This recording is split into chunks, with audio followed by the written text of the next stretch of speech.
Halo teman-teman, selamat datang kembali di ruang tenang kita. Hari ini kita melanjutkan perjalanan strategis kita.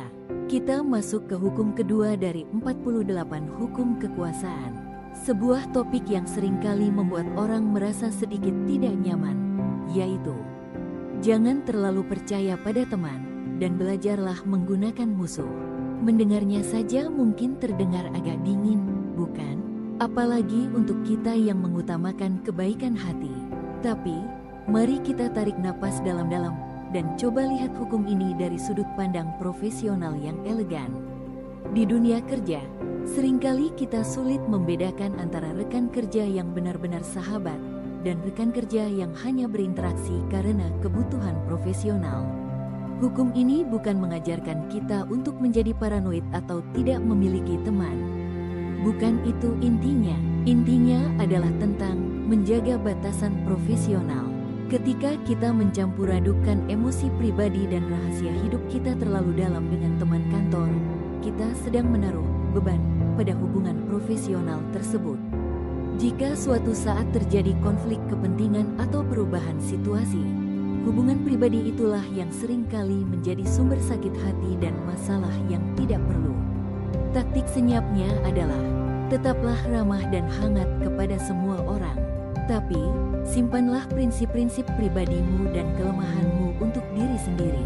Jadilah teman yang suportif, namun tetaplah menjadi seorang profesional yang memiliki privasi. Lalu, bagaimana dengan bagian kedua? Belajarlah menggunakan musuh. Mungkin terdengar cukup berat, tapi dalam konteks kantor, musuh di sini tidak harus berarti orang yang ingin menjatuhkanmu secara jahat. Mereka bisa berarti rekan kerja yang tidak setuju dengan idemu, atau mereka yang memberikan kritik paling tajam terhadap kinerjamu. Alih-alih membenci mereka, atau merasa tersinggung, lihatlah mereka sebagai cermin. Mereka adalah orang-orang yang paling jujur kepadamu, karena mereka tidak terikat oleh rasa sungkan seperti seorang teman. Kritik mereka, meski terasa pahit, justru bisa menjadi bahan bakar untuk membuatmu menjadi lebih baik, lebih teliti, dan lebih waspada.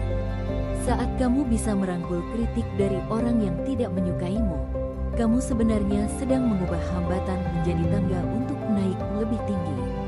Teman-teman, jadi, inti dari hukum kedua ini bukanlah tentang memilih sisi antara teman atau musuh, tapi tentang menjaga objektivitas. Tetaplah berbuat baik kepada siapa saja, tapi belajarlah untuk tetap mandiri dan teguh pada batasanmu sendiri. Jadikan kritik sebagai alat untuk bertumbuh, dan jadikan ketenanganmu sebagai perisai dari drama kantor yang melelahkan. Kita baru saja menyelesaikan hukum kedua. Masih ada 46 hukum lagi yang akan kita bedah bersama.